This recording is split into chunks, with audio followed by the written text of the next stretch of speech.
Big pass லைவில் ஒரு பக்கம் சீக்ரெட் டாஸ்க் கொடுத்துருக்கார் பிக் பாஸ். அது என்ன சீக்ரெட் டாஸ்க்கு, எப்படி ஃபைனலிஸ்ட் எக்ஸ் கண்டஸ்டன்ஸை ஏமாத்துறாங்களா இல்லையா அப்படின்றத பார்ப்போம். அதை பேஸ் பண்ணி தான் அன்சீன்லேயும் ப்ரோமோ ரிலீஸ் ஆயிருக்கு. ஸோ லைவ்ல என்னென்ன சம்பவங்கள் அப்படின்றதையும் பார்க்கலாம். சேனலுக்கு புதுசாக இருந்தீங்கன்னா சப்ஸ்கிரைப் பண்ணிடுங்க. வீடியோ பார்க்குற அனைவருமே மறக்காமல் லைக்கும் ஐப்பும் பண்ணிங்கன்னா அந்த வீடியோ பல பேருக்கு போய் ரீச் ஆகும். அந்த உதவியை பண்ணுமாறு கேட்டுக்கொள்கிறேன். இப்போ கண்டென்ட்டுக்குள்ளே போயிடலாம். ஒரு பக்கம் வெளியே தான் கார்டன் ஏரியாவில் தான் டிஸ்கஸ் பண்ணிருந்தாங்க. காலிலேருந்து ஒரே பிரச்சனையாக போயிட்டு இருக்கு. வீடே பிரச்சனையில தான் போயிட்டு இருக்கு.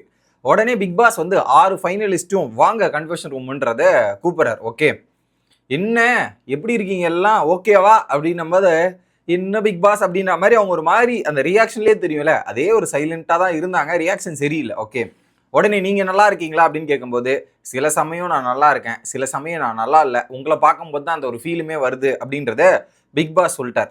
அடுத்து ஏன் இன்னும் டிஃபிட்டடாகவே இருக்கீங்க, டிஃபிட்டடெல்லாம் இருக்காதீங்க, கொஞ்சம் ஜாலியாக கொஞ்சம் வைப் பண்ணுற மாதிரி இருங்க அப்படின்ற மாதிரி பிக் பாஸ் சொல்கிறாரு. பிக் பாஸ் நீங்கள் இன்னும் 100 நாள் கொடுத்தா கூட நான் இருப்பேன் பிக் பாஸ், ஜாலியாக இருப்பேன்ற மாதிரி ஒரு விஷயத்த அரோரா சொல்கிறாங்க. உடனே பிக் பாஸ், அரோரா வாழைப்பழம் மாதிரி பேசாதீங்க, அரோரா வாழைப்பழம் மாதிரி பேசாதீங்க, இந்த வீடுக்காக இப்படி தான் அப்படின்ற மாதிரிலாம் பேசுவீங்க, இதெல்லாம் பண்ணுவீங்கன்ற மாதிரி பிக் பாஸ் கலாச்சோன்னே உடனே பாயிண்ட்டை நீங்கள் சாப்பாடு போடுறீங்க, டைமுக்கு எழுப்புறீங்க, எல்லாமே கரெக்டாக இருக்குது அப்படின்ற ஒரு பாயிண்ட்டை சொல்லிடுறாங்க. இன்னொரு பக்கம் யாரு திவ்யா இன்னும் அவளை குளிப்பாட்டி மட்டும் தான் உடல பிக் பாஸ்ன்ற மாதிரி திவ்யா ஒரு கவுண்டர் போட்டு அரோராவை முடிச்சு விட்டு தரதை பார்க்க முடிஞ்சு. ஓகே சரி, இப்போ நம்ம விஷயத்துக்கு வரும். எல்லாரும் எந்தூசியாசமாக இருங்க. இது ஒரு ஃபுல் சைக்கிள் மாதிரி. ஸோ ஃபுல் சைக்கிள் வந்திருக்குது, அதை நோக்கி மட்டும் பாருங்க. ஸோ இதை தாண்டி மற்றது ஃபீலிங்ஸு இதெல்லாம் விட்டுட்டு பி அலைவாக இருங்க. எதையோ இழந்த மாதிரிலாம் இருக்காதீங்க, அலைவாக இருங்க, கொஞ்சம் இதுவாக இருங்கன்ற மாதிரி மோட்டிவேஷன் கொடுத்துட்டு ஓகே இப்போ நம்ம கான்டெக்ஸ்ட்டுக்கு வருவோன்ற மாதிரி பொட்டியில் பணம் சேர்க்கலை, நான் நிறைய டாஸ்க் கொடுக்குறேன், பொட்டியில் நீங்கள் பணத்தை சேர்க்குற மாதிரியே தெரில. ஓகே, ஸோ இப்போ ஒரு டாஸ்க் கொடுக்க போகிறேன், உங்களுக்கும் ஃபன்னாக இருக்கும், நமக்கும் ஃபன்னாக இருக்கும், எல்லாருக்கும் ஒரு ஃபன்னாக இருக்கிற மாதிரி ஒரு டாஸ்க் கொடுக்குறேன். அதோட டாஸ்க் என்னன்னா சீக்ரெட் டாஸ்க். ரெடியா அப்படின்னும் போது நாங்கள் ரெடி தான் பிக் பாஸ், ரெடி அப்படின்றத சொல்லிடுறாங்க. இந்த சீக்ரெட் டாஸ்க் தான் இன்னைக்கு நிறைய நடக்க போகுது போல.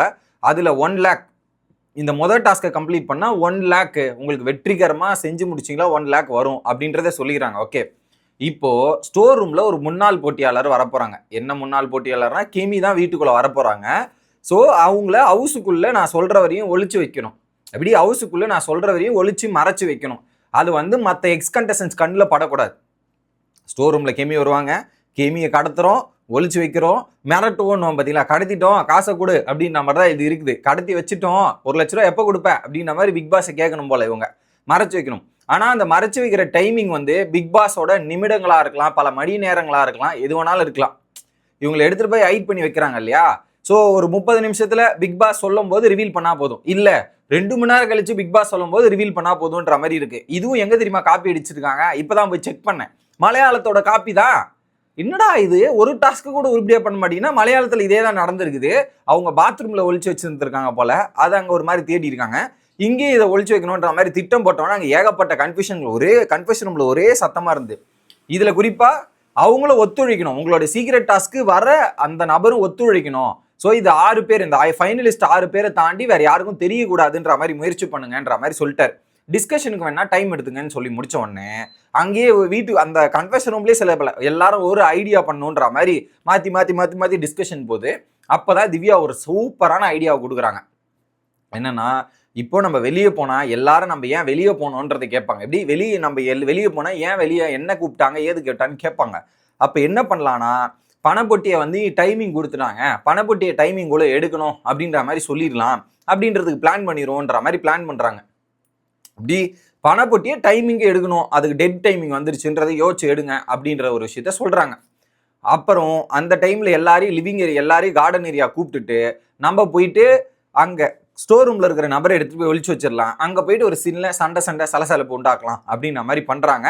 ஸோ அந்த கெஸ்ட்டை கன்சல்ட் பண்ணி எடுத்துகிட்டு போய் ஒழிக்க வைக்கிற கடமை சாண்ட்ரா கிட்ட வந்துருச்சு. இப்போ என்ன பண்ணுறாங்க, ஸ்டோர் ரூமை வந்தவொடனே சபரி போயிட்டு ஒரு கத்து, கார்டன் ஏரியாவில் ஒரு பயங்கரமான கத்து, பீன் பேக்கை தூக்கி இப்படி ஒரு அடி. ஏன் சபரி கொஞ்சம் பண்ணுங்க, ஓவராக பண்ணாதீங்க அப்படின்ற மாதிரி தான் இருந்துச்சு. ஏன்னா சபரி இந்த மாதிரி ரியாக்ட் பண்ணி நம்ம பார்த்தது இல்லையா, அது கொஞ்சம் புதுசாக பார்க்குற மாதிரி டிஃப்ரெண்ட்டாக இருக்கும். சபரி அங்கே போயிட்டு பண்ணுற பேரில் கொஞ்சம் அங்கேயே டவுட் வர மாதிரி ஆயிடுச்சு. அதுக்கப்புறம் வெளியே எல்லாரையும் கூப்பிட்டு போயிட்டு கார்டன் ஏரியாவில் உட்கார வச்சுட்டு எல்லாம் ஒரு மாதிரி ரியாக்ட் பண்ணுறாங்க. எல்லாரும் ஓவர் ஆக்டிங் தான். இதுல அரோராலாம் சிரிச்சே மாட்டி விட்டுறா, சபரி இப்படி பண்றான்னா அரோரா சிரிச்சு மாட்டி விட்டுறா. இப்படி போயிட்டு உட்கார வச்சு டிஸ்கஷன் பண்ணுது. சாண்ட்ரா மட்டும் வரல, ஸ்டோர் ரூம்ல போறாங்க, கெமி கிட்ட கன்சல்ட் பண்றாங்க. கெமி வந்து ஓகே டன், 1 லட்ச ரூபா தானே சீக்ரெட் டாஸ்க் தான் நான் பண்றேன். அந்த ஸ்போர்ட்டிவ்னஸ் தாங்க கெமினாவே ஸ்போர்ட்டிவ்னஸ்னாவே கெமி. அவங்க ஓகே சொல்றாங்க. சாண்ட்ரா தன்னுடைய அந்த ட்ரெஸ், அந்த ஒரு பிளாக் கலர் கோட்டை போட்டு எடுத்துட்டு போயிட்டு அந்த தலை ரூம் இருக்கு இல்லையா, தலை ரூமோட பெட்டுக்கு பின்னாடி உட்கார வச்சு அவங்கள வந்து மறைச்சு வச்சாச்சு.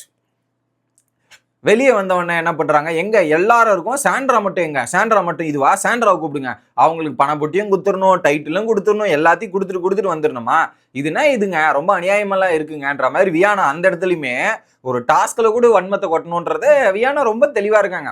ஆனா வியானாக்கு ஒண்ணு புரியல, பிக் பாஸ் இதுக்கு முன்னாடி பார்த்திருக்கான்னு எனக்கு தெரியல.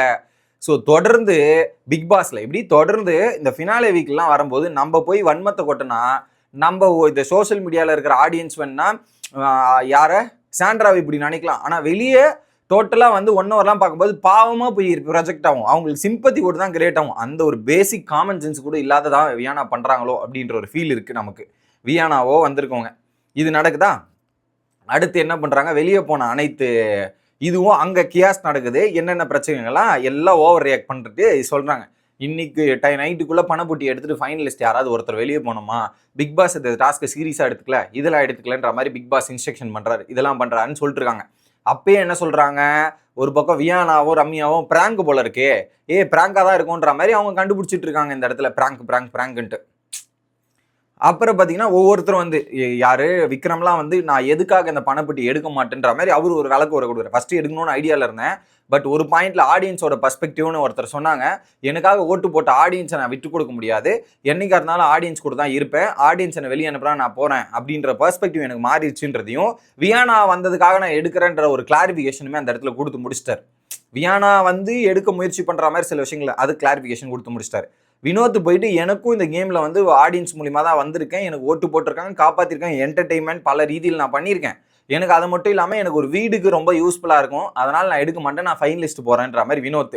அரோரா வந்து 5 வாரமாக நான் ஒன்றும் பண்ணல, ஆனால் அதுக்கு 5 வாரம் கழிச்சு நான் என்னோட உழைப்பை போட்டு தான் இங்கே ட்ராவல் பண்ணியிருக்கேன், எல்லாமே அனைத்துமே கொடுத்துருக்கேன், மக்களோட ஓட்டு தான் எனக்கு எதுவுமே கிடைக்கலனா கூட பரவாயில்ல, நான் மக்கள் ஓட்டு மூலிமா நான் போகிறேன்ற மாதிரி அரோரா. அடுத்து சாண்ட்ரா நான் போக மாட்டேன் அப்படின்றதையும் சொல்லிட்டாங்க. சபரி நான் வீட்டுக்குள்ளே வர்றது வேணா என்னோட முடிவாக இருக்கலாம், வீட்டை விட்டு வெளியே போகிறதுலாம் மக்களோட முடிவு, என்ன ஆனாலும் நான் எடுக்க மாட்டேன்ற மாதிரி ஒரு பக்கம் இவர்.